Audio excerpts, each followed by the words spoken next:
ദൈവത്തിന്റെ ഏറ്റവും ആദരണീയനായ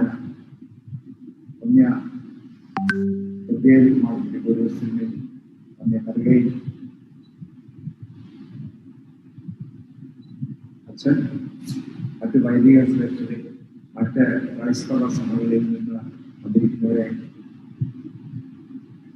നിങ്ങൾക്കെല്ലാവർക്കും ദൈവനാമത്തിന്റെ സ്നേഹവന്ദനം. ആദ്യമായിട്ട് തന്നെ കേരള കൗൺസിൽ ഓഫ് ചർച്ചസിന്റെ ആഭിമുഖ്യത്തിൽ സെന്റ് തോമസ് ഡേയോട് അനുബന്ധിച്ച് ഇങ്ങനെ ഒരു ഇന്ത്യൻ ക്രിസ്ത്യൻ ഡേ ആഘോഷിക്കുവാൻ തീരുമാനിച്ച തീരുമാനത്തെയും അതിന് പുറകിൽ പ്രവർത്തിച്ച എല്ലാ വ്യക്തികളെയും ആദ്യമായിട്ട് അഭിനന്ദിക്കുന്നു. പലരും പല സ്ഥലത്തു നിന്നാണ് ജോയിൻ ചെയ്തിരിക്കുന്നെങ്കിലും വെബിലൂടെ എല്ലാവരും കാണുന്നതുകൊണ്ട് എല്ലാവരും നമുക്കൊന്ന് കൈയടിച്ച് അവരുടെ ആ ഒരു താല്പര്യത്തെ ഒന്ന് പ്രോത്സാഹിപ്പിക്കും. അച്ഛൻ ബഹുമാനപ്പെട്ട കർഗേലച്ഛൻ എന്നെ വിളിച്ച സമയത്ത് അച്ഛൻ പറഞ്ഞു കേരള ഇന്ത്യൻ ക്രിസ്ത്യൻസിന്റെ കോൺട്രിബ്യൂഷനെ പറ്റി സംസാരിക്കണമെന്ന് പറഞ്ഞപ്പോൾ തിരിയുന്നുണ്ടല്ലോ അല്ലെ മാസ്റ്റർ. അപ്പൊ ഇന്ത്യൻ ക്രിസ്ത്യൻസിന്റെ കോൺട്രിബ്യൂഷനെ പറ്റി സംസാരിക്കണമെന്ന് പറഞ്ഞപ്പോൾ എന്റെ മനസ്സിലേക്ക് കടന്നു വന്ന ചിന്ത 10 മിനിറ്റിനകത്ത് സംസാരിക്കണം. ഇതൊരു PhD ടോപ്പിക്. നമുക്കറിയാവുന്നതുപോലെ പല മാനങ്ങൾ, ആയിരക്കണക്കിന് വർഷങ്ങൾ എല്ലാം ഉള്ളത് ഒരു 15 മിനിറ്റിലേക്ക് ഒതുക്കാന്ന് പറഞ്ഞാൽ സാധിക്കുകയില്ല. രണ്ടാമത് ഞാനൊരു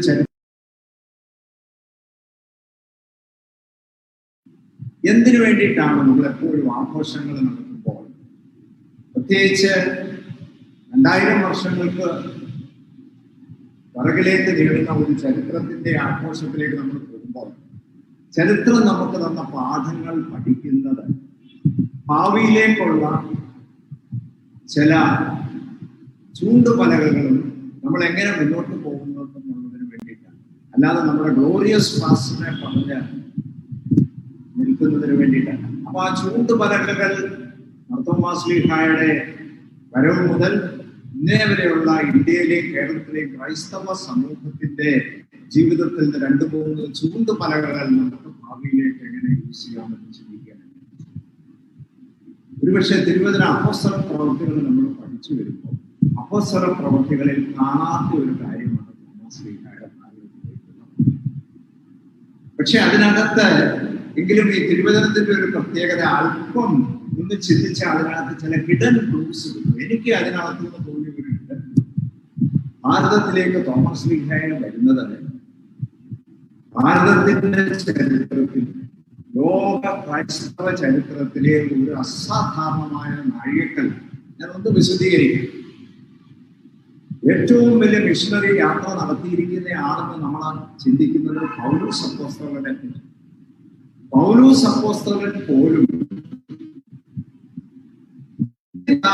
സ്ഥലങ്ങളിലേക്ക് ഒതുങ്ങിക്കൂടി നടക്കുന്ന സന്ദർഭത്തിൽ രണ്ടാമത്തെ മിഷണറി യാത്രയിൽ ഞാനൊന്ന് എക്സാജറേറ്റ് പറഞ്ഞാൽ ഏറ്റവും തീഷ്ണതയുള്ള പൗലോസ് അപ്പോസ്തലൻ പോലും ഒന്ന് മടി പിടിച്ച് ആ ടർക്കിക്ക് ചുറ്റുമുള്ള രാജ്യങ്ങളിൽ ഇങ്ങനെ നിൽക്കുന്ന സമയത്താണ് ആത്മാവ് മുന്നോട്ട് പോകാൻ സമ്മതിക്കാതെ രാത്രിയിൽ ഒരു സ്വപ്നം കണ്ട് ഗ്രീക്കിൽ നിന്ന് ഒരു മാസിഡോണിയൻ സിറ്റിസൺ വന്നു ഞങ്ങളുടെ നാട്ടിലേക്ക് വരിക എന്ന് വിളിക്കുന്ന ഒരു ശബ്ദത്തിൽ ദൈവാത്മാവിന്റെ നിർബന്ധത്തിലാണ് സുവിശേഷം യൂറോപ്പിലേക്ക് ചെല്ലുന്നത്.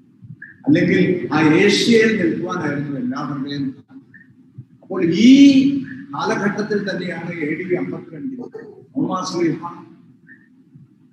ഏറ്റവും ദൂരെയുള്ള ഒരു സ്ഥലത്തേക്ക് ഏകനായിട്ട് കർത്താവിന്റെ സുവിശേഷവുമായിട്ട്. തീർച്ചയായിട്ടും അതിനകത്ത് ഒരു ദൈവത്തിന്റെ ഒരു പദ്ധതി, പരിശുദ്ധാത്മാവിന്റെ ഒരു നടത്തിപ്പ് കാണുന്നില്ല. ഒന്നാമത് നമ്മുടെ ഭാവിയിലേക്കുള്ള ക്രൈസ്തവ സമൂഹത്തിന്റെ ആദ്യത്തെ തത്വം അതിനകത്ത് ഒളിഞ്ഞു കിടക്കുന്നു. ഭാവിയിലേക്കും ക്രൈസ്തവ സമൂഹത്തിന് യേശുക്രിസ്തുവിന്റെ നാമത്തിൽ കാര്യങ്ങൾ പ്രവർത്തിക്കണമെങ്കിൽ ഈ ആത്മാവിന്റെ വെളിപ്പെടൽ, ആത്മാവിന്റെ വഴിനടപ്പിന് വേണ്ടിയിട്ട് ആശ്രയിക്കുന്നവരായിട്ട് ക്രൈസ്തവ സമൂഹം 21-ാം നൂറ്റാണ്ടിൽ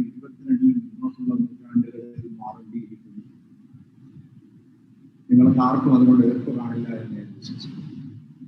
രണ്ടാമത്, ആദ്യത്തെ 1000 വർഷങ്ങളിൽ ഏതാണ്ട് ഡാർക്ക് ഏജസ് എന്നാണ്, AD 1000 തൊട്ട് 1100 വരെയുള്ള ലോക ചരിത്രത്തെ ഡാർക്ക് ഏജസ് എന്നാണ് വിളിക്കുന്നത്. അപ്പൊ അതിനുശേഷമുള്ള മിഡിൽ ഏജസ് നമ്മൾ ഈ ലോകത്തിൽ ഇന്ന് കാണുന്ന വലിയ പുരോഗതിയിലേക്ക് ലോകം കുതിക്കുന്നു. ഇൻഡസ്ട്രിയൽ റവല്യൂഷൻ, നവോത്ഥാനം എന്ന റിനൈസൻസ്, എക്സ്പെഡീഷൻസ്, യൂറോപ്യൻ രാജ്യങ്ങളിൽ നിന്ന് ലോകത്തിന്റെ വിവിധ ഭാഗങ്ങളിലേക്ക് കച്ചവടത്തിന് വേണ്ടിയിട്ട് പോകുന്ന എക്സ്പെഡീഷൻസ്, പുതിയ ഐഡിയാസ്, ഇതെല്ലാം ലോകത്തിലേക്ക് വരുന്നത് മിഡിൽ ഏജസിലാണ്, ഒരു 14-15 നൂറ്റാണ്ടുകളിലാണ് കടന്നത്. അപ്പൊ ഈ കാലഘട്ടത്തെ പറ്റി പ്രസിദ്ധ സാമൂഹ്യ ശാസ്ത്രജ്ഞനായ മാക്സ് വെബർ 1908 പ്രസിദ്ധീകരിച്ച തന്റെ പുസ്തകത്തിൽ ഈ ഒരു കാര്യം പറയുന്നുണ്ട്. അതിന് അദ്ദേഹം കൊടുത്തിരിക്കുന്ന പേര് it was A Christian work ethics, അല്ലെങ്കിൽ വേറൊരു രീതി പറഞ്ഞാൽ ആ സമയത്ത് പ്രൊട്ടസ്റ്റന്റ് മൂവ്മെന്റ് വന്നതുകൊണ്ട് പ്രൊട്ടസ്റ്റന്റ് വർക്ക് എത്തിക്സ് എന്ന് പറയുന്ന ഒരു കൺസെപ്റ്റ് വന്നു. ആ പ്രൊട്ടസ്റ്റന്റ് വർക്ക് എത്തിക്സ് ആണ്, അല്ലെങ്കിൽ ആ ക്രൈസ്തവ വർക്ക് എത്തിക്സ് ആണ് ലോകത്തിലെ ഇന്ന് നമ്മൾ കാണുന്ന അഭിവൃദ്ധിയിലേക്ക്, അതിന്റെ ഒരു മൊമെന്റത്തിലാണ് ലോകം ഇന്ന് മുന്നോട്ട് പോയി പുതിയ പുതിയ കാര്യങ്ങളിലേക്ക് വരുന്നത്. എന്തായിരുന്നു പ്രിയപ്പെട്ടവരെ അതിന്റെ അർത്ഥം? മനുഷ്യർ സ്വതന്ത്രമായിട്ട് ദൈവവചനം പഠിക്കാൻ തീരുമാനിച്ച സമയത്ത് ക്രിസ്തുവിന്റെ സന്ദേശത്തെ ഒരൊറ്റ വാക്കിനകത്ത് ഒതുക്കാവുന്ന ഒരു വലിയ കാര്യം കിട്ടി. എന്താണ്? ഭൂമിയിൽ ജനിച്ച ഓരോ മനുഷ്യനും ദൈവത്തിന്റെ മകനെന്നുള്ള നിലയ്ക്കുള്ള അൺലിമിറ്റഡ് പൊട്ടൻഷ്യൽ ഓഫ് ഹ്യൂമൻ. മനുഷ്യന് സ്വയമായിട്ട് ചെയ്യുന്നതിന് പരിമിതികളുണ്ട്, പക്ഷേ അവൻ തന്നിലെ ദൈവത്തിന്റെ മകനായിട്ട് രൂപാന്തരം നടത്തിയാൽ he becomes an unlimited person, unlimited potential. എന്നെ ശക്തനാക്കുന്നവൻ മുഖാന്തരം എനിക്ക് സകലവും മതിയാകുന്നു എന്നുള്ള ഒരു വലിയ ആശയവും ആവേശവുമാണ് പല കാര്യങ്ങളുടെയും പിറകിൽ. നമ്മൾ ചിന്തിക്കും, വാസ്കോ ഡി ഗാമ കപ്പൽ യാത്രയിൽ വന്നു, കൊളംബസ് അമേരിക്കയിലേക്കൊക്കെ പോയി. ഒരു കാര്യം മനസ്സിലാക്കണം, ആ സമയത്ത് അവർ യാത്ര ചെയ്യുമ്പോൾ ഭൂമി ഉരുണ്ടതാണെന്നല്ല അറിയാവുന്ന ഒരു കാലഘട്ടത്തിലല്ല അവർ യാത്ര ചെയ്തത്. ഭൂമി ഒരു പരന്ന കിടക്കുന്ന ഒരു സംഗതിയാണ്. അപ്പം ഒരു പരിധി കൂടുതൽ ഭൂമിയിൽ മുന്നോട്ട് പോയാൽ ഇതിന്റെ മുകളിൽ നിന്ന് ഒരു മേശയുടെ മുകളിൽ കൂടെ യാത്ര ചെയ്യുന്നത് പോലെ കുറെ കഴിയുമ്പോൾ ഈ മേശ അവസാനിക്കും, നമ്മൾ ഒന്നുമില്ലായ്മയിലേക്ക് പോകുമെന്നുള്ള ഒരു വിശ്വാസമുള്ള കാലത്താണ്. GPS സിസ്റ്റം ഇല്ല, ഒരു കാര്യവും ഇല്ലാതെ ചില നക്ഷത്രങ്ങളെ ഒക്കെ നോക്കിക്കൊണ്ട് ഇവര് മുന്നോട്ട്. അപ്പോ ഈ സകല വലിയ ധൈര്യമാണ് മനുഷ്യർക്ക് കൊടുക്കുന്നത്.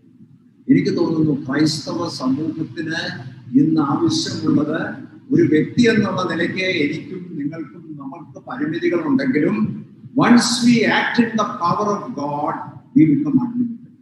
ഇത് ഇന്ന് ഭയങ്കര അത്യാവശ്യമാണ്. ഞാൻ ഈ തിരുവനന്തപുരത്ത് നടന്നൊരു സംഭവം പറഞ്ഞാൽ എനിക്ക് മനസ്സിലാക്കും. ഈ കോവിഡ് കഴിഞ്ഞ മാർച്ച് തൊട്ട് നമ്മളെ എല്ലാ ദിവസവും പത്രം നോക്കിയാൽ അല്ലെ 2 ദിവസത്തിൽ ഒരിക്കൽ നമ്മളൊരു വാർത്ത കാണും. കോവിഡിന്റെ ദാരിദ്ര്യം കാരണം ഒരു കുടുംബങ്ങൾ ആത്മഹത്യ ചെയ്യും, സാമ്പത്തിക. ഞാൻ നിങ്ങളുടെ ശ്രദ്ധ തിരുവനന്തപുരത്ത് നിന്നുള്ളതായതുകൊണ്ട് 2-3 വർഷം പുറകിലേക്കൊന്ന് വിളിക്കും, ഒന്ന് കൊണ്ടുപോകാം. 2018 നവംബറിലാണ് തിരുവനന്തപുരത്തിന്റെ കോസ്റ്റൽ ഏരിയാസിൽ ഓഖിയാണ്.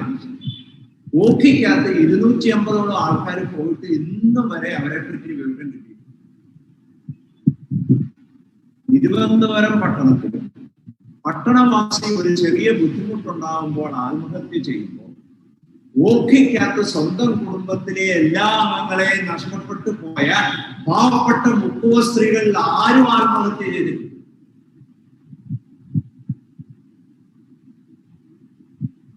ചെറിയൊരു പ്രശ്നത്തിന്റെ പുറകിൽ ഞാൻ ഇന്നും എനിക്ക് രാവിലെ ഞാൻ താമസിച്ചു പോയത്, ഞങ്ങളുടെ കൂടെ ജോലി ചെയ്യുന്ന ഒരു സീനിയർ എഞ്ചിനീയറുടെ മകൻ IIT ക്യാമ്പസിൽ ആത്മഹത്യ ചെയ്തു എന്നുള്ളൊരു വാർത്തയുടെ പുറകിൽ അല്പസമയം ഫോൺ കോളുകൾ അറ്റൻഡ് ചെയ്യേണ്ടത്. ചെറിയൊരു പ്രശ്നത്തിന്റെ മുമ്പിൽ പതറിപ്പോകുന്ന ജനങ്ങളുടെ മുമ്പിൽ ഒരു വിദ്യാഭ്യാസവും ഇല്ല, ഒരു കഴിവും ഇല്ലാതെ ഇവിടുന്ന് ഒരു 15 കിലോമീറ്റർ അപ്പുറത്തേക്ക് മാറുന്ന മുക്കുവക്കുടലിലെ സ്ത്രീകൾ അതിശക്തരായിട്ട് ഭർത്താവ് പോയി, മക്കൾ പോയി, ആരുമില്ല, ഒന്നുമില്ല, അവർ പോയി നെഞ്ചത്തടിച്ച് എന്റെ ദൈവമേ എന്ന് വിളിക്കുന്നതല്ലാതെ അവരാരും അവിവേകത്തിലേക്ക് കടന്നു പോകും. ഈ ഒരു വലിയ ധൈര്യമാണ് ലോകത്തിലെ വലിയ വലിയ കാര്യങ്ങളിലേക്ക് നമ്മളെ കാലം ചെയ്ത ക്രിസോസ്റ്റം തിരുമേനി പറയാറുണ്ട്, നമ്മൾ വിജയിക്കാൻ വേണ്ടിയിട്ട് പഠിപ്പിക്കും, പക്ഷെ വിജയിപ്പിക്കാൻ വേണ്ടിയിട്ട് മാത്രമല്ല. തിരുമേനിയെ ഒരിക്കലൊരു ഫസ്റ്റ് റാങ്ക് കിട്ടിയ കുട്ടിയെ അനുമോദിക്കാൻ വിളിച്ച വേദിയിലേക്ക് തിരുമേനി പറഞ്ഞു, ഫസ്റ്റ് റാങ്ക് കിട്ടിയ കുട്ടിയെ മാത്രം വിളിച്ചാൽ പോലെ തോറ്റവനെ കൂടെ വിളിക്കാൻ പറ്റില്ല. കാരണം ജീവിതത്തിൽ ഞാൻ തോറ്റു പഠിച്ച ഒരു വിദ്യാർത്ഥിയാണ്. ആ ഇന്നർ സ്ട്രെങ്ത് ആണ് ക്രിസ്തു എന്റെ കൂടെ ഉണ്ട്, I can do everything through Christ എന്ന് പറയുന്ന, എന്റെ സ്വന്തമായ ശക്തിയിലോ കഴിവിലോ എനിക്ക് പരിമിതികൾ ഉണ്ടെങ്കിലും ക്രിസ്തുവിന്റെ ശക്തിയിൽ എനിക്ക് മുന്നോട്ട് പോകാൻ സാധിക്കുമെന്ന് പറയുന്ന ഒരു സ്ഥാനം. അതാണ് നമുക്ക് എന്തെല്ലാം ബാഹ്യമായ സൗകര്യങ്ങൾ ഉണ്ടെങ്കിലും 21ാം നൂറ്റാണ്ടിലേക്കും 30ാം നൂറ്റാണ്ടിലേക്കും ഒക്കെ ക്രൈസ്തവ സഭകളെ നയിക്കുന്നു. രണ്ട് അവസാനത്തെ ഒരു നമുക്കറിയാം, ഇന്ത്യൻ സമൂഹത്തിൽ മാർത്തോമാ ശ്ലീഹായുടെ വരവിന് ശേഷം ഏതാണ്ട് ഒരുപാട് കാലങ്ങൾക്ക് ശേഷമാണ് അവസാനത്തെ 17, 18, 19 നൂറ്റാണ്ടുകളിൽ, അല്ലെ 18, 19, 20 നൂറ്റാണ്ടുകളിലാണ് Christian influence on Indian society വളരെ സ്ട്രോങ് ആയിട്ട് വന്നു. ഒരു ചെറിയ ചരിത്രം പറഞ്ഞാൽ ഈ സംഭവത്തിൽ പറയുന്നത് നന്നായിരിക്കുമെന്ന് വിചാരിക്കും. കാരണം ഇന്ത്യയിലേക്ക് വന്ന ഈസ്റ്റ് ഇന്ത്യ കമ്പനി ഒരു രാജ്യമായിട്ടല്ല വന്നത്, ഒരു കമ്പനീസ് ആക്ടിൽ രജിസ്റ്റർ ചെയ്ത, ഇന്ന് നമ്മൾ കാണുന്ന ടാറ്റയുടെയോ ബിർളയുടെയോ കമ്പനി പോലെ ഒരു കമ്പനീസ് ആക്ടിനകത്ത് രജിസ്റ്റർ ചെയ്ത ഒരു കമ്പനിയായിട്ടാണ് ഈസ്റ്റ് ഇന്ത്യ കമ്പനി ഇന്ത്യയിലേക്ക്. ഒരേ ഒരു വ്യത്യാസം മാത്രം, കമ്പനീസ് ആക്ടിന് പകരം രാജാവ് കൊടുത്തിരിക്കുന്ന അധികാരമായതുകൊണ്ട് അതിന് ചാർട്ടർ ആക്ട് എന്നാണ്, രാജാവിന്റെ പ്രത്യേക അധികാരത്തിനകത്ത് കൊടുത്തിരിക്കുന്നതുകൊണ്ട് അതിനെ ചാർട്ടർ ആക്ട് എന്ന് പറഞ്ഞാൽ മതി. ഈ ചാർട്ടർ ആക്ടിനകത്ത് ഈ പ്രധാനപ്പെട്ട ഇന്ത്യയിൽ വന്ന സാമൂഹ്യ മാറ്റങ്ങളെല്ലാം 1813 ശേഷമാണ് കടന്നത്. അതിന്റെ കാരണം 1813 വരെയുള്ള ചാർട്ടർ ആക്ടിനകത്ത് ബ്രിട്ടീഷുകാർ ബുദ്ധിപൂർവ്വം ഒരു കാര്യം ചെയ്തിരുന്നു. അവർ കച്ചവടം മാത്രമേ നടത്തിയുള്ളൂ. ഇവിടെ വിദ്യാഭ്യാസത്തിനോ മതപരമായ പഠനത്തിനോ മിഷണറി ആക്ടിവിറ്റീസോ ഒന്നും നടത്താൻ പോകുന്നില്ല. കാരണം ഇതെന്തെങ്കിലും വന്ന ആൾക്കാർ നമ്മൾക്കെതിരായാൽ ഈ കച്ചവടം നടക്കുകയാണ്.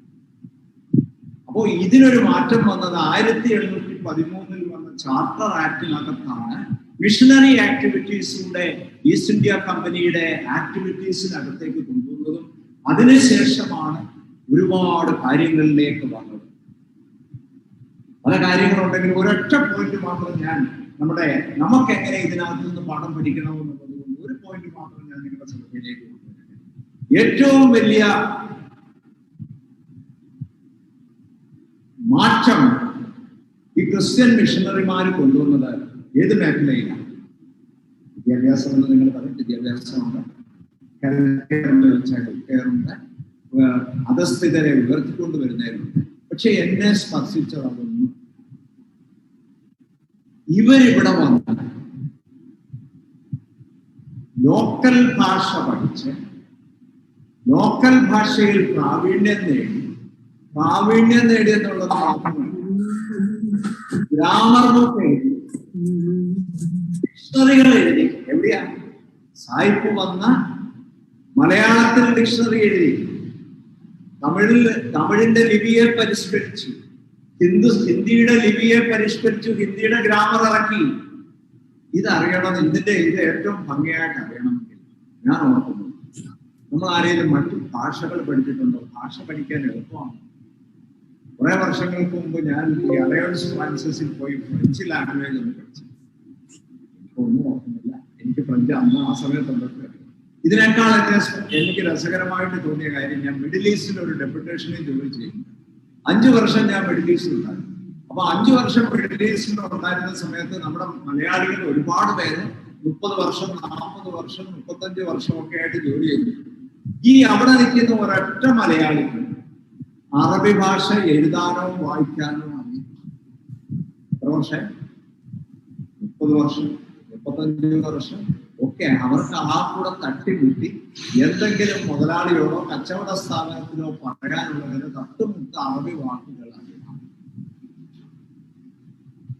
അപ്പോ ഭാഷ പഠിക്കുന്നത് പ്രായമായതിനു ശേഷം ഇത്രയും പ്രയാസമുള്ളവരിലൂടെ ഇന്ത്യക്കാർ ഇതിനു മുമ്പ് പല സ്ഥലത്തേക്ക് പോകുന്ന സന്ദർഭത്തിലും അവര് ഭാഷയൊന്നും പഠിക്കാനോ ഒന്നും ഈ വന്നിരിക്കുന്ന ലോക്കൽ ഭാഷ, ലോക്കൽ ഭാഷയുടെ ഗ്രാമർ എഴുതി ലോക്കൽ ഭാഷയിലേക്ക് തർജ്ജമ ചെയ്യാൻ ശ്രമിച്ചു. വായി ഇവിടെയാണ് പൗലോസ് അപ്പോസ്തലൻ പറയുന്ന ലേഖനം 1-ാമത്തെ അധ്യായത്തിന്റെ 9-ാമത്തെ അധ്യായത്തിന്റെ 19-ാമത്തെ വാക്യത്തിൽ അദ്ദേഹം ഒരു കാര്യം പറയുന്നുണ്ട്. കാരണം എങ്ങനെയെങ്കിലും ജനങ്ങളെ ക്രിസ്തുവിന് വേണ്ടിയിട്ട് നേടുന്നതിന് വേണ്ടി ഞാൻ എല്ലാവർക്കും എല്ലാം, ഞാൻ സ്വതന്ത്രനായിട്ട് ഞാൻ മാറി, ഞാൻ മറ്റു മനുഷ്യർക്ക് എനിക്ക് ക്രിസ്തുവിനെ കൊടുക്കാൻ പറ്റുന്ന എന്ത് കാര്യം വേണോ അത് ഞാനായിട്ട് മാറി. കാരണം എനിക്ക് ഒരൊറ്റ ഉദ്ദേശമേ ഉള്ളൂ, എന്താണ്? ക്രിസ്തുവിനെ. കാരണം വേറൊരു സ്ഥലത്ത് അദ്ദേഹം പറയുന്നുണ്ട്, ക്രിസ്തുവിന്റെ സ്നേഹം എന്നെ നിർത്തുന്നു. The love of Christ compels. ഈ കമ്പൽഷൻ വന്നു കഴിഞ്ഞാൽ പിന്നെ നമ്മൾ എന്തും ചെയ്യും. അതുകൊണ്ടാണ് ഇംഗ്ലീഷിൽ ഒരു വാക്ക് തന്നെ ഉള്ളത്, മിഷനറി സീൽ. മിഷനറിയുടെ പ്രവർത്തന തീവ്രത അത് സാധാരണ മനുഷ്യന്റെ തീവ്രതയല്ല. മിഷനറി സീൽ എന്ന് പറയുന്നതിന്റെ കാര്യം, അപ്പോ അവര് ഇത്രയും കാര്യങ്ങള് ഇന്ത്യക്ക് വേണ്ടിയിട്ടും ഭാരതത്തിന് വേണ്ടിയിട്ടും ചെയ്തത് ബൈബിൾ, ക്രിസ്തുവിന്റെ സുവിശേഷം, ഗോസ്പൽ ഓരോ വ്യക്തിയും അവനവന്റെ മാതൃഭാഷയിൽ തന്നെ ഇത് പഠിച്ചെടുക്കണമെന്നുള്ള ഉദ്ദേശത്തിലേക്ക് അതിന്റെ ഭാഗമായിട്ട് ഒരുപാട് കാര്യങ്ങൾ ചെയ്തു. സറംപൂർ കോളേജ് 1818 തുടങ്ങിയത് സെറംപൂർ കോളേജ് ഇന്ന് സെറംപൂർ യൂണിവേഴ്സിറ്റി ആയിട്ട് മാറിയിരിക്കുന്നു. ഇന്നും കേരളത്തിലെ, ഇന്ത്യയിലെ 10 വലിയ എഡ്യൂക്കേഷണൽ ഇൻസ്റ്റിറ്റ്യൂഷൻസ് എടുത്തതിന്റെ ഒരു ലിസ്റ്റ് എടുത്തത് ഞാൻ നോക്കി. 5 എണ്ണവും പഴയ കാലത്ത് തുടങ്ങിയാണ്. Saint Stephen's, saint Xavier's Bombay, saint Xavier's Calcutta, Stella Mary Chennai, ഇതെല്ലാം മിഷണറിമാര് തുടങ്ങിയ കാര്യങ്ങൾ. ഹെൽത്തിന്റെ രംഗത്ത് ഐഡാസ് ഖദറിന്റെ CMC വെല്ലൂര്, എഡിത് ബോത്തിന്റെ CMC ലുധിയാന, ഇതെല്ലാം 1893 കടന്നതാണ്. ഇത് കൂടാതെ ലോക്കലായിട്ടുള്ളതും നമ്മുടെ ഭാരതത്തിന്റെ ഭരണഘടനാ അസംബ്ലി, കോൺസ്റ്റിറ്റ്യൂവന്റ് അസംബ്ലി, അല്ലെങ്കിൽ ആ കാലഘട്ടത്തിൽ ജീവിച്ചതിൽ ഏറ്റവും പ്രസിദ്ധയായ പ്രമുഖനായ ക്രിസ്ത്യാനി ആരായിരുന്നു? രാജകുമാരി അമൃത്കൗർ. കപൂർത്തല രാജാവിന്റെ കൊച്ചുമകളായിരുന്നു. കാരണം അവരുടെ അമ്മ ക്രിസ്കില്ല എന്ന് പറയുന്ന ഒരു ക്രിസ്ത്യൻ ലേഡി ആയതുകൊണ്ട് രാജകുമാരി അമൃത്കർ. ഇന്ത്യൻ കോൺസ്റ്റിറ്റ്യൂവന്റ് അസംബ്ലിയിൽ 6 ക്രിസ്ത്യാനികൾ ഉണ്ടായിരുന്നു. രാജകുമാരി അമൃത്കർ, എൽബാർ ഡിസൂസ, PK സാൽവരി, HC Mukherjee, Nicholas Roy and റോഷ് വിക്ടോറിയ. സ്വതന്ത്ര ഇന്ത്യയുടെ ആദ്യത്തെ ഫിനാൻസ് മിനിസ്റ്റർ തൃശ്ശൂർക്കാരൻ ജോൺ മത്തായി. ജോൺ മത്തായിയെക്കാളും പ്രസിദ്ധനാണ് ജോൺ മത്തായിയുടെ നെഫ്യൂ, മരുമോൻ വർഗീസ് കുര്യൻ, അമൂൽ കുര്യൻ. അമൂലിനെ രോഗം മാറ്റിയ അമൂൽ കുര്യൻ. അടുത്ത സമയത്ത് PC അലക്സാണ്ടർ, ഇന്ദിരാഗാന്ധി അടിയന്തരാവസ്ഥയ്ക്ക് ശേഷം കോൺഗ്രസിന്റെ പാർലമെന്ററി ലീഡറായിരുന്ന CM സ്റ്റീഫൻ. ഇതിന് പലരും അറിയില്ലെങ്കിലും ISROയുടെ ഒരു പ്രധാന ഇന്ത്യൻ സ്പേസ് ഗവേഷണത്തിന്റെ പിൻമിൽ നിന്ന് ചുക്കാൻ പിടിക്കുന്ന ഡോക്ടർ TK അലക്സ്. ഇങ്ങനെ ഒരുപാട് പേര് അവരവരുടെ സമൂഹത്തിലേക്കുള്ള കാര്യങ്ങളെല്ലാം കൊടുത്തു. ഇപ്പൊ 2-3 കാര്യങ്ങൾ ഞാൻ ചിന്തിച്ചു. അവസാനം ചോദിക്കുന്നതിന് മുമ്പ് ഒരു കാര്യം, പക്ഷെ ഇതിനേക്കാളൊക്കെ എന്നെ സ്പർശിച്ചത്, ഇതെല്ലാം നമ്മള് ക്രിസ്ത്യാനികളുടെ ഡയറക്റ്റ് ഇൻഫ്ലുവൻസിനെ പറ്റി 3 കാര്യങ്ങൾ ശ്രദ്ധിച്ചു.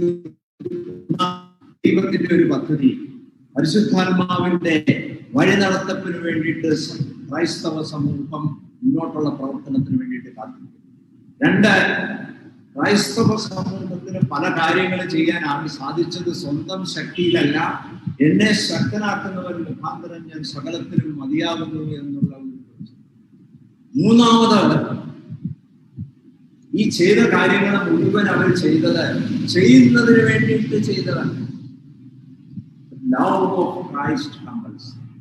അതുകൊണ്ട് ആർക്കു വേണ്ടി എന്ത് വേഷം കിട്ടുന്നതിനും എന്ത് രൂപം എടുക്കുന്നതിനും അവർക്ക് മാറ്റമില്ലാത്ത രീതി. നമ്മൾ എന്നെ സ്പർശിച്ച ഒരു സംഭവം പറഞ്ഞ് ഞാൻ അവസാനിക്കും. നമ്മളിതൊക്കെ പറയുന്നത്, ഇതൊക്കെ നമ്മൾ പറഞ്ഞ തോമസ് എന്നും ജോസഫ് എന്നും യോഹന്നാൻ എന്നും മത്തായി എന്നും മറിയ എന്നും ഒക്കെ പേരുള്ള ഡയറക്റ്റ് ക്രിസ്ത്യൻസ്. പക്ഷെ ക്രിസ്തുവിന് ഒരുപാട് ഇൻഡയറക്റ്റ് ഇൻഫ്ലുവൻസ്. ഞാൻ വർഷങ്ങൾക്ക് മുമ്പ് ഒരു പ്രൊബേഷണറായിട്ട് അക്കാഡമിയിലേക്ക് പോകുന്ന സമയത്ത് ഞാൻ വലിയ അഭിമാനത്തോടുകൂടി എൻ്റെ ബൈബിളൊക്കെ എടുത്തു വെച്ച് പോയി കാര്യങ്ങൾ ബൈബിളൊക്കെ വായിക്കാറുള്ള കാര്യം നമ്മുടെ ഒരു ബാക്ക്ഗ്രൗണ്ട് അങ്ങനെയാണ്. അപ്പോൾ നോർത്ത് ഇന്ത്യക്കാരുടെ ഹൈന്ദവ സഭ ഒരു പ്രൊബേഷണർ, എൻ്റെ ഒരു ഫെലോ പ്രൊബേഷണർ ഒരു ദിവസം എൻ്റെ കയ്യിൽ ബൈബിൾ ഇരിക്കുന്ന കണ്ടിട്ട് എന്നോട് വന്നിട്ട് ഒരു ചോദ്യം ചോദിച്ചു. റീഡിങ് ബൈബിൾ, ഈ ലോർഡ്സ് പ്രയർ ബൈബിളിൽ എവിടെയാണ്?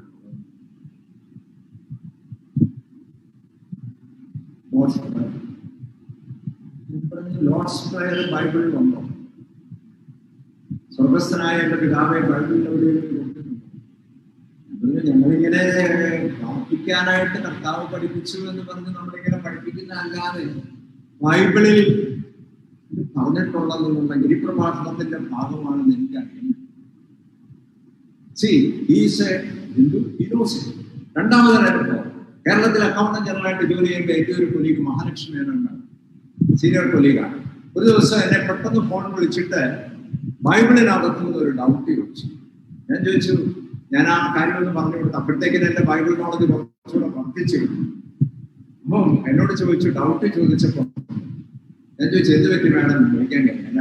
ഈ പോലെ സെന്റ് തോമസ് സ്കൂളിലേക്ക് ചീഫ് ഗസ്റ്റ് ആയിട്ട് പോകുന്നുണ്ട്. അപ്പൊ അവിടെ ഒരു ക്രിസ്ത്യൻ മെസ്സേജ് കൊടുക്കാൻ വേണ്ടിയിട്ടാണ് ഇരുന്നില്ല. ഞാൻ ചോദിച്ചു, മാഡത്തിന് കുറെ കാര്യം. She told me she has read Bible 40 times. 40 പ്രാവശ്യം ബൈബിൾ വായിച്ചിട്ടുണ്ട്. ഫുൾ ബൈബിൾ വായിച്ചിട്ടുള്ളവരുടെ കൈ നോക്കാം. 40 times, 40 പ്രാവശ്യം ബൈബിൾ വായിച്ചിട്ടുണ്ട്. 3, ഞാൻ വിചാരിക്കുന്നു ഇന്ത്യയുടെ സ്വാതന്ത്ര്യ സമരത്തിനെ പ്രധാന ഒരു influence, not A direct influence, indirect influence was the teaching of Jesus through Mahatma Gandhi. കാര്യം മഹാത്മാഗാന്ധിയെ ഇൻഫ്ലുവൻസ് ചെയ്തതിൽ ഒരു പ്രധാന സംഗതി ഗിരിപ്രഭാഷണമാണ്. രണ്ടാമത് ലിയോ ടോൾസ്റ്റോയുടെ ലേഖനങ്ങളും കഥകളുമാണ്. ലിയോ ടോൾസ്റ്റോയുടെ കഥകളും ലേഖനങ്ങളും നമ്മൾ വായിച്ചാൽ complete allegorical stories, Christian principles ആണ് വരുന്നത്. പിന്നെ ഹെൻറി തോറോയുടെ കിങ്ഡം ഓഫ് ഗോഡ് എന്ന് പറയുന്ന കൺസെപ്റ്റ്. ഒരുപക്ഷെ ഇതുകൊണ്ടല്ലേ ക്രിസ്തു യോഹന്നാന്റെ സുവിശേഷം 10-ാമത്തെ അധ്യായത്തിന്റെ 16-ാമത്തെ വാക്യത്തിൽ പറയുന്നത്, ഈ തൊഴുത്തിൽപ്പെടാത്ത കുറെ ആളുകളും എനിക്കുണ്ട്. ഞാൻ ഓർക്കുന്നു, നമ്മുടെ മരിച്ചുപോയ യശസ്വരീനായ ഡോക്ടർ ബാബു പോൾ, അദ്ദേഹത്തിന്റെ ആയിട്ട് പലപ്പോഴും എന്തോ അദ്ദേഹത്തിന് എന്നോടൊരു താല്പര്യം തോന്നി. ഞങ്ങൾ പലപ്പോഴും അദ്ദേഹത്തിന് വാട്സപ്പ് മെസ്സേജസ് ഒക്കെ ഉണ്ടായിരുന്നു, അദ്ദേഹത്തോട് സംസാരിക്കാറുണ്ടായിരുന്നു. അപ്പം 1-2 കാര്യങ്ങളിൽ എന്റെ ചില വ്യൂസ് ഒക്കെ കണ്ട് അദ്ദേഹം എന്നോട് പറഞ്ഞൊരു കാര്യം, Sermon on Mount is known as the Bhagavad Gita of the Bible. ഒരുപക്ഷെ എനിക്ക് അറിഞ്ഞുകൂടാ, അതെന്റെ ഒരു സംശയമാണ്. ഒരുപക്ഷെ തനിക്ക് വേണ്ടിയിട്ട് ഇതുപോലെ ഒരു വലിയൊരു ശിഷ്യ സമൂഹം, ഒരുപക്ഷെ അവർ പേര് കൊണ്ട് ജോണോ ജോസഫോ ചാക്കോയോ മത്തായിയോ ഒന്നും ആയില്ലെങ്കിലും തമ്പുരാൻ പറഞ്ഞതുപോലെ അസാരം പുളിച്ച മാവ് പിണ്ടത്തെ മുഴുവൻ ഒരു ചെറിയ ജീവൻ അകത്ത് കിടന്ന് പ്രവർത്തിക്കുന്നെന്ന് പറയുന്നത് പോലെ ക്രിസ്തുവിന്റെ സന്ദേശം പ്രവർത്തിക്കുന്ന ഒരുപാട് പേര് ക്രൈസ്തവ ലേബലില്ലാതെ ഈ ലോകത്തിൽ നമ്മുടെ സമൂഹത്തിൽ നമ്മുടെ ഇടയിൽ ഉണ്ടെന്ന് നമ്മൾ. ഇത് ഇതെനിക്ക് ഏറ്റവും ബോധ്യമായത് ഈ കഴിഞ്ഞ ക്രിസ്മസ് ആണ്. ഇപ്പൊ ഈ വാട്സപ്പ് ഉള്ളത് കൊണ്ട് എന്ത് കാര്യം എവിടെ നടന്നാലും നമ്മള് ആരെങ്കിലും മറ്റൊരു മതവിഭാഗത്തിന്റെ ഉത്സവമോ പെരുന്നാളോ ഉണ്ടാകാറുണ്ടോ? പള്ളികളിൽ കൊണ്ടാടാറില്ല. നമ്മുടെ ആഘോഷങ്ങൾ മാത്രമേ. പക്ഷെ ഈ കഴിഞ്ഞ ക്രിസ്മസ് 2020 ക്രിസ്മസിനകത്ത് 3 ഹൈന്ദവ സംഘടനകൾ, 3 ഹൈന്ദവ സന്യാസിമാരുടെ കൂട്ടം യേശു ക്രിസ്തുവിന്റെ സന്ദേശം നോക്കുന്നത് ഞാൻ കണ്ടു. 3 പേരെ ഞാൻ കണ്ടു. ഒന്ന്, നമ്മളൊക്കെ പലയിടത്തും കാണുന്ന ഒരു ബുക്കാണ്, ഓട്ടോബയോഗ്രഫി ഒക്കെ യോഗി പരമഹംസ യോഗാനന്ദയുടെ ഗ്രൂപ്പ്. അവർ പഠിക്കും എൻ്റെ ടീച്ചിങ് ഈസ് ബൈബിളിക്. 2, അതിനേക്കാളും എന്നെ സ്പർശിച്ചത് വിവേകാനന്ദന്റെ ഗുരുവായിരുന്ന രാമകൃഷ്ണ പരമഹംസന്റെ ഒരു അനുഭവം. ഇത് സെർച്ച് ചെയ്ത് പോയപ്പോൾ നെറ്റിൽ കണ്ടതാണ്, നിങ്ങൾക്ക് നോക്കാം. രാമകൃഷ്ണ പരമഹംസന് ഒരു ദർശനമുണ്ടായി, ക്രിസ്തു അദ്ദേഹത്തെ കെട്ടിപ്പിടിക്കുന്നതാണ്. അദ്ദേഹം അതിനുശേഷം പെട്ടെന്ന് ഒരുപാട് കാര്യങ്ങൾ അദ്ദേഹത്തിന് വെളിപ്പെട്ട് കിട്ടി എന്ന് അദ്ദേഹം. നിങ്ങൾക്ക് നെറ്റിൽ നോക്കിയാൽ കാണാവുന്ന കാര്യം. 3ാമത് ഇതിലൊക്കെ എന്നെ ഞാൻ മസ്കറ്റിലേക്ക് ജോലി ചെന്ന് ആദ്യത്തെ വർഷം 2006 ചെന്നപ്പോൾ എനിക്കൊരു ഇൻവിറ്റേഷൻ കിട്ടി. ഒരു ക്രിസ്മസ് പ്രോഗ്രാം നടത്തണം. ക്രിസ്മസ് പ്രോഗ്രാമിൽ ഇംഗ്ലീഷിൽ ഒരു മെസ്സേജ് കൊടുക്കാൻ ഒരു ഇന്ത്യക്കാരനുണ്ടായിരുന്നു. അദ്ദേഹം ഇപ്പൊ ഇല്ല. അതുകൊണ്ട് ഞാൻ നേരത്തെ എവിടെയോ പറഞ്ഞിട്ടുണ്ടെന്ന് തോന്നുന്നു. അദ്ദേഹത്തിന് അതുകൊണ്ട് വരാമോ എന്ന് ചോദിച്ചു. ആർക്ക് വേണ്ടിയിട്ടായിരുന്നു അറിയാമോ? സത്യസായി ബാബായ. അവിടെ അന്ന് വായിച്ച എൻ്റെ ഒരു മെസ്സേജ് കഴിഞ്ഞ് അവർ സ്കിറ്റ് നമ്മുടെ സൺഡേ സ്കൂളിൽ നടത്തുന്ന പോലെ സ്കിറ്റൊക്കെ നടത്തി. അത് കഴിഞ്ഞ് അവരൊരു ബൈബിൾ ഭാഗം വായിച്ചു. 1 കൊരിന്ത്യർ 13 ഭാഗം വായിച്ചു. 1ന്റെ സന്ദേശം അതൊരു ഭയങ്കര യൂണിവേഴ്സൽ സന്ദേശമാണ്. സർവ്വലോകത്തിനും ഉണ്ടാകാനുള്ള ഒരു മഹാസന്തോഷവും ലോകത്തെ ട്രാൻസ്ഫോം ചെയ്ത ഒരു മെസ്സേജാണ്. ആ ഒരു മെസ്സേജാണെന്ന് നമ്മൾ മറന്നു പോകും.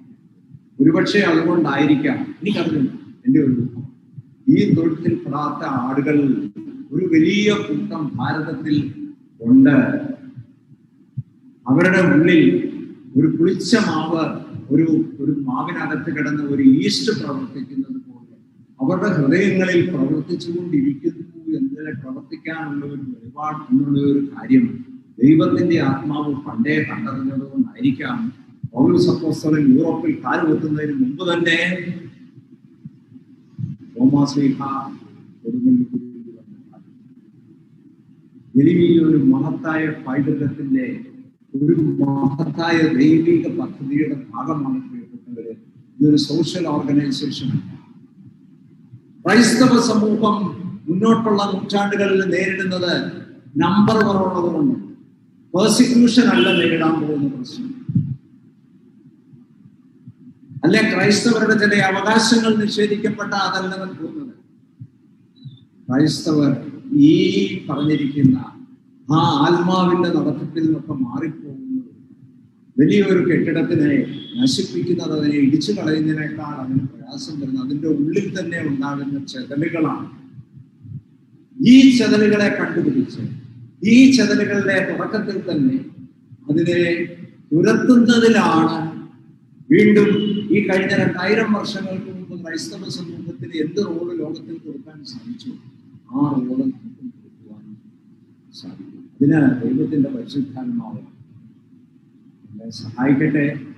വലിയൊരു പൈതൃകം AD 52 തന്നെ യൂറോപ്പിൽ എത്തുന്നതിന് മുമ്പ് അല്ലെ അതിനോടനുബന്ധിച്ച് തന്നെ ഈ ദൂര സ്ഥലത്തേക്ക് കർത്താവിന്റെ സുവിശേഷം എത്തിയെങ്കിൽ കർത്താവിന്റെ കേട്ടിരുന്ന എല്ലാവരോടും പ്രത്യേക നന്ദിയും സ്നേഹവും ഞാൻ അറിയിക്കട്ടെ. ദൈവം നിങ്ങളെ എല്ലാവരും